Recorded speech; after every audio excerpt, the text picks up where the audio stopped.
عطا فرماتا ہے۔ اب اعلیٰ حضرت سننے والے کہتے ہیں یہ کیسے ہو سکتا ہے؟ عمر 4 سال ہے، ناظرہ قرآن پاک کی تکمیل کر لیتے ہیں، یہ امام احمد رضا خان ہے۔ آج یہ بچے جن کو انعامات ملے، کسی کی عمر 18 سال، 20 سال، 15 سال، 6 سال کا بچہ لے لو، سوال جواب کرو، نام پوچھو بتا دے گا، گھر کا پتہ نہیں بتا سکے گا، شاید خاندان نہ بتا سکے، چند دیر آپ کے سامنے 6 سال کا بچہ بات نہیں کر سکتا۔ یہ 6 سال کے بچے کی ذہنی سطح کی میں بات کر رہا ہوں، لیکن امام اہل سنت عمر 6 سال ہے، میرے آقا نبی کریم کا یہ نوکر منبر پہ جلوہ گر ہے، اور حضور کے میلاد پاک جو ہم مناتے ہیں، حضور کے میلاد کے انعقاد کے جواز میں قرآن حدیث سے دلائل پیش کرتے ہوئے امام اہل سنت منبر پہ 6 سال کی عمر میں 2 گھنٹے مدللانہ خطاب کرتے ہیں۔ جو 6 سال کی عمر میں دلائل کی روشنی میں آقا کے میلاد پہ 2 گھنٹے گفتگو کرتا ہے، اس ہستی کو دنیا امام احمد رضا خان کہتی ہے۔ میرے بھائیو، آج مروجہ جو درس نظامی ہے اس کی مدت 8 سال ہے، دورہ حدیث شریف ہے، پھر تخصص ہے۔ اب جو آنے والا ہوتا ہے درس نظامی میں، وہ اگر سکول نہیں گیا تو 10 سال کی عمر میں آ جاتا ہے، اگر میٹرک یا مڈل کر کے آتا ہے تو 12-15 سال کی عمر میں وہ جو ہے درس نظامی کے لیے آ جاتا ہے۔ اس دور میں درس نظامی 8 سال میں نہیں ہوتے تھے، کم از کم 30 سال اساتذہ کے پاس درسی کتب پڑھنی پڑتے تھے، اور پھر ان میں سے جو انتہائی محنتی اور ذہین طلباء ہوتے تھے ان کو پھر افتاء کے لیے یعنی فتویٰ نویسی کے لیے تیار کیا جاتا تھا، اور ان میں جو قابل ترین لوگ ہوتے تھے پھر ان کو مسند افتاء تک بٹھایا جاتا تھا۔ بہرحال اس دور کے اندر مفتی ہونے کے لیے کم از کم بندہ 40 سال کتابیں کنگھالتا تھا، اساتذہ کے سامنے زانوئے تلمذ دراز کرتا تھا، اور اساتذہ سے دل و دماغ کو فیوز و برکات سے منور کرتا تھا، اور کہیں ذہین و فطین بندہ 40 سال کی عمر میں فتوے کا قلم سنبھالتا تھا۔ آج کل تو ریڈی میڈ دور ہے، ریڈی میڈ مفتی بھی ہے اور سارا کچھ ریڈی میڈ چل رہا ہے۔ میں اس دور کی بات کر رہا ہوں جب مفتی بننے کے لیے کوئی ذہین و فطین شخص 40 سال کی عمر میں زندگی کا پہلا فتویٰ جاری کرتا تھا، لیکن اسی دور میں امام اہل سنت مجدد ملت الشاہ امام احمد رضا خان 13 سال کی عمر میں زندگی کا پہلا فتویٰ جاری فرما رہے ہیں۔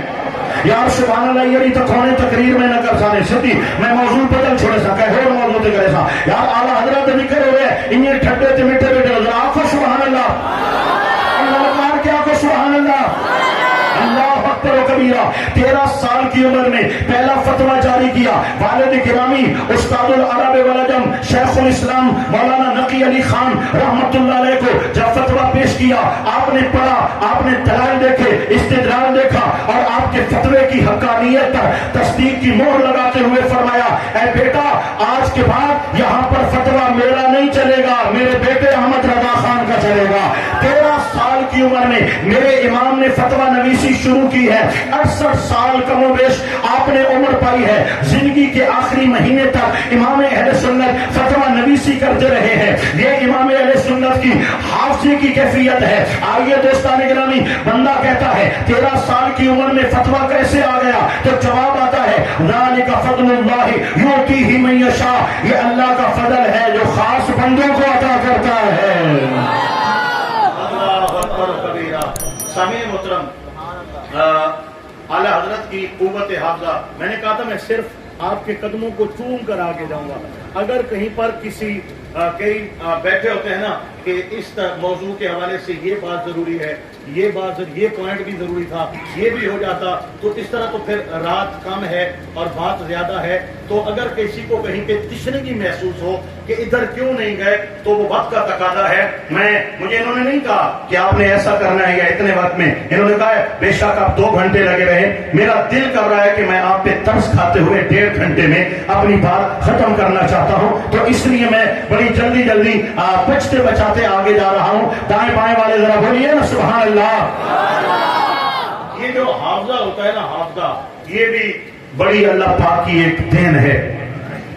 ہم بات کرتے ہیں، ساتھ حوالہ موجود ہو، ہمیں بڑا فخر محسوس ہوتا ہے کہ ہم نے حدیث پیش کی ہے تو ساتھ حوالہ بھی دیا ہے، ہم نے فقہ کی کوئی جزی پیش کی ہے تو ساتھ حوالہ بھی دیا ہے، ہم نے کوئی اقوال و آثار پیش کیے ہیں تو ساتھ حوالہ بڑی بات ہوتی ہے. اور علماء کو اپنے حوالوں پہ بڑا فخر ہوتا ہے کیونکہ حوالے کا تعلق قوت حافظہ کے ساتھ ہے. ہائے ہائے ہائے، صدر الشریعہ مولانا امجد علی اعظمی صاحب بہار شریعت، اردو زبان میں اپنی مثال آپ بہار شریعت فقہ پہ لکھی گئی کتاب کے مصنف صدر الشریعہ مولانا امجد علی اعظمی اعلیٰ حضرت کے شاگرد بھی ہیں، اعلیٰ حضرت کے خلیفہ بھی ہیں. آپ فرماتے ہیں اعلیٰ حضرت کی بارگاہ میں اگر کبھی فقہ کی جزیات کے معاملے میں ہمیں کسی جزی کے حوالے کی ضرورت پڑی، ہم نے اعلیٰ حضرت کی بارگاہ میں عرض کیا حضور اس کا حوالہ کہاں سے ملے گا؟ اب سنیے، توجہ دینا، اس کا حوالہ کہاں سے ملے گا؟ فرمایا ہر بار ایسا ہوا، ایک بار ایسا نہیں ہوا، ہر بار ایسا ہوا. اعلیٰ حضرت نے برجستہ فی البدیہہ، یعنی ہم نے پوچھا، آپ نے لب کھولے اور کہا فلاں کتاب، فلاں جلد، فلاں صفحہ، فلاں سطر پر ان لفظوں میں یہ جزی موجود ہے. اور کبھی ایسا نہیں ہوا کہ اس کتاب کی اس جلد، اس صفحہ پر پہنچے ہو تو اس سطر میں ہمیں وہ لفظ نظر نہ آئے ہو. ایک ایک بات پر حوالے دیتے اور جب بھی پوچھا ہے ہم نے وہی حوالہ اسی صفحے پر پایا ہے. اعلیٰ حضرت کے صاحبزادے ہیں. اعلیٰ حضرت تھوڑا تعارف تو ہو نا، اعلیٰ حضرت ہیں تو ہم اعلیٰ حضرت کرتے ہیں. اعلیٰ حضرت کتنی بڑی شخصیت کا نام ہے، اللہ اکبر و کبیرہ. اعلیٰ حضرت امام اہل سنت آپ کے صاحبزادے ہیں جن کا لقب ہے مفتی اعظم ہند، ہندوستان کے سب سے بڑے مفتی مولانا مصطفیٰ رضا خان قادری رحمت اللہ تعالی علیہ، جو کہ اپنے والد گرامی سے پڑھے ہیں. اور تحقیق کا دور تھا، آج کل خلاصوں اور نقلوں کا دور تو نہیں تھا نا، تحقیق کا دور تھا.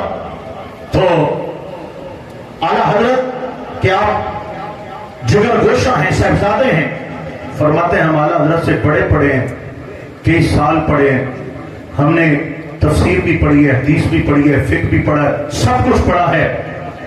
مجھے یوں لگتا ہے، مجھے یقین ہے کہ پچھلے سینکڑوں سال میں جتنے علماء نے جو کچھ لکھا ہے سب کا سب میرے والد گرامی احمد رضا خان کو زبانی یاد ہے، زبانی یاد ہے.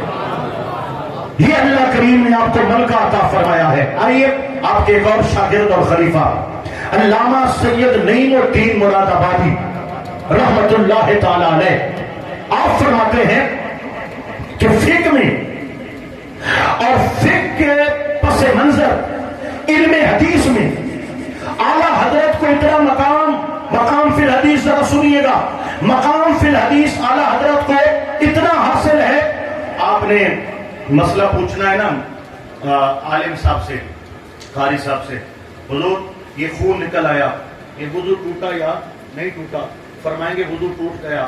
آپ پوچھیں گے کہ اس کا ماخذ کیا ہے، یہ مسئلہ کس حدیث سے آیا ہے؟ ہو سکتا ہے وہ نہ بتا سکیں. وضو میں قے آ گئی، وضو ٹوٹا یا نہیں ٹوٹا؟ ٹوٹا. ماخذ کیا ہے؟ ہو سکتا ہے حدیث بیان نہ کر سکے. ہزار ہا مسائل ہیں جو علماء جانتے ہیں کہ یہ جائز ہے یہ ناجائز ہے، لیکن اس کے ماخذ کا پتہ نہیں ہے. کس حدیث سے ماخذ ہے؟ اس کا ماخذ حدیث مبارکہ ہے یا اللہ کی کتاب ہے، یہ نص صریح سے حاصل ہے یا حدیث مصطفیٰ سے حاصل ہے. فرماتے ہیں اعلیٰ حضرت کی یہ شان ہے، ہم نے فقہ کا جب کوئی مسئلہ پوچھا اعلیٰ حضرت نے مسئلہ بھی بیان کیا اور اس کا ماخذ حدیث مبارکہ سند کے ساتھ بیان فرمایا. فرمایا مجھے ایسا لگتا ہے کہ فقہ حنفی میں جتنے مسائل ہیں ہر مسئلے کے پیچھے پوشیدہ اعلیٰ حضرت ہر حدیث کے بھی حافظ ہیں، اس کی سند کے بھی حافظ نظر آئے ہیں.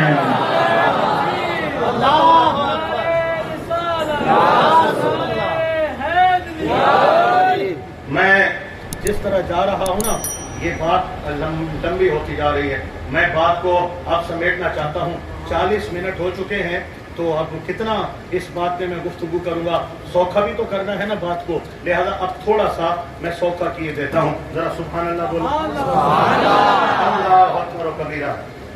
اعلیٰ حضرت کا فتاوی رضویہ شریف، اس کی 30 جلدیں ہیں. اعلیٰ حضرت نے کل کتنی کتابیں لکھی ہیں؟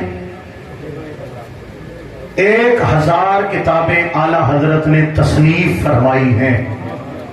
کتنی کتابیں؟ 1000.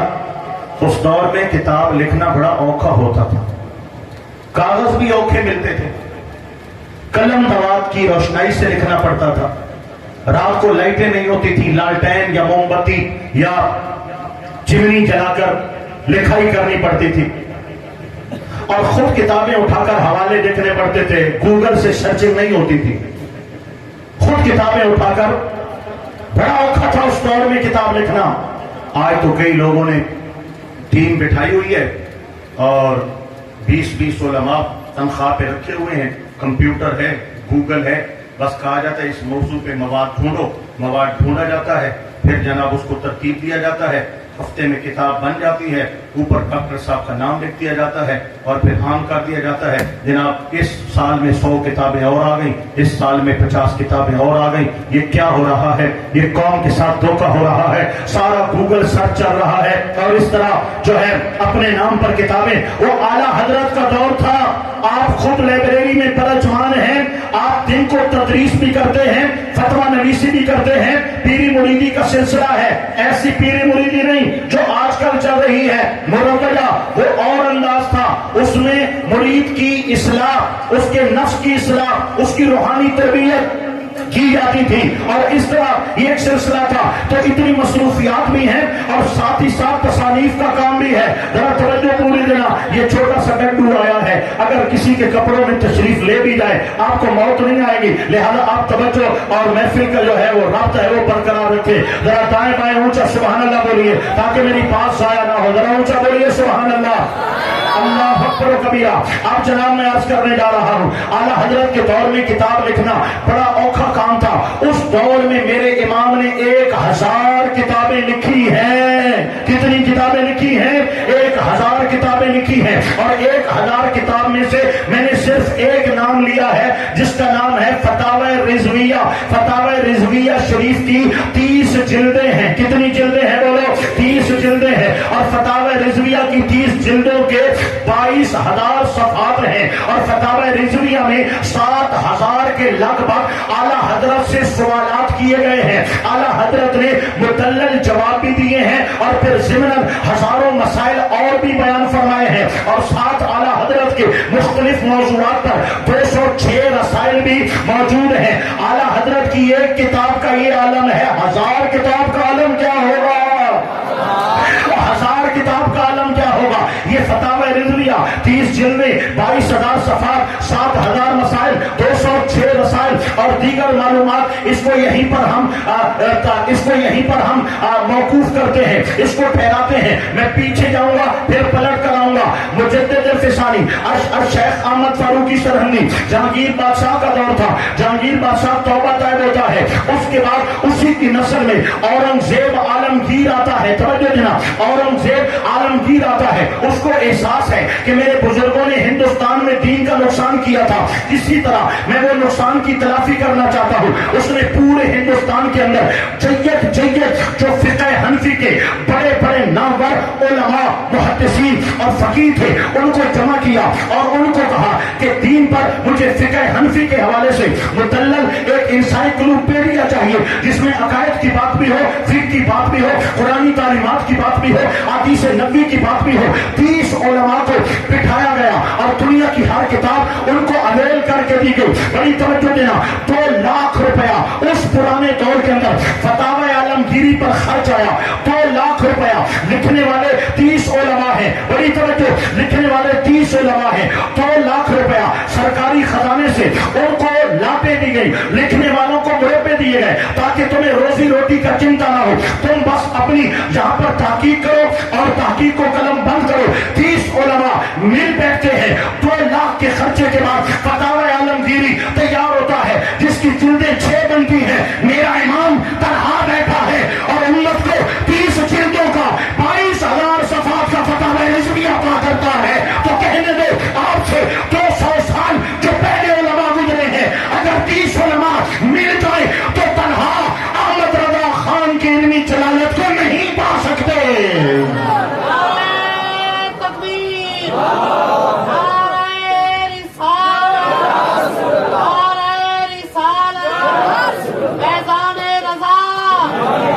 یہ کیسے ممکن ہے؟ تو جواب آتا ہے ذالک فضل اللہ یؤتیہ من یشاء. لوگوں، یہ اللہ کا فضل ہے جو اللہ اپنے خاص بندوں کو عطا فرماتا ہے.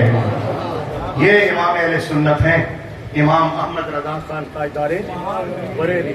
اب میرے بھائیوں معاملہ یہ ہے، ایک کسی بھی میدان میں کوئی بندہ ماہر ہوتا ہے تو اس کی ایک حد ہوتی ہے.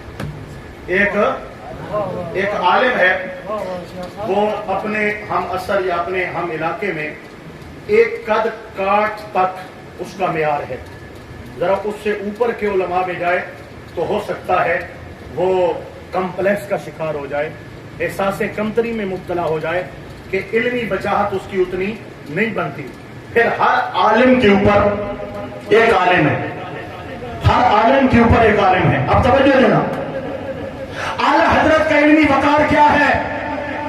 امام اہل سنت مجدد ملت امام محمد رضا خان تاجدار بریلی رحمت اللہ تعالی علیہ حرمین شریفین میں مصطفیٰ پاک علیہ السلام کی بارگاہ میں دربار نبوی میں حرم نبوی میں حاضری دیتے ہیں. مکہ المکرمہ میں حرم پاک میں کعبۃ اللہ کا طواف کرتے ہیں. حج بیت اللہ کے لیے جلوہ گر ہوئے ہیں، حاضر حرمین شریفین ہوئے ہیں. ہندوستان سے بھی اور دوسرے ادارے سے چند علماء وہاں پر پہنچے. انہوں نے شریف مکہ کو کہا ہندوستان سے ایک مولوی آیا ہے جو نبی کے علم کو اللہ کے علم کے برابر قرار دیتا ہے اور اللہ کی صفات میں نبی کریم کو شرک قرار دیتا ہے، لہذا اس کی زبان بندی کی جائے اور اس کو توبہ کرائی جائے. امام اہل سنت بھی حاضر ہیں. آپ کو طلب کیا گیا، امام اہل سنت پر جو دعویٰ کیا گیا تھا درخواست پیش کی گئی. امام احمد رضا خان نے فرمایا جواب میں تقریراً دوں یا تحریراً دوں؟ کہا تحریراً ملے تو بہتر ہے. فرمایا اردو میں ہو یا عربی میں ہو؟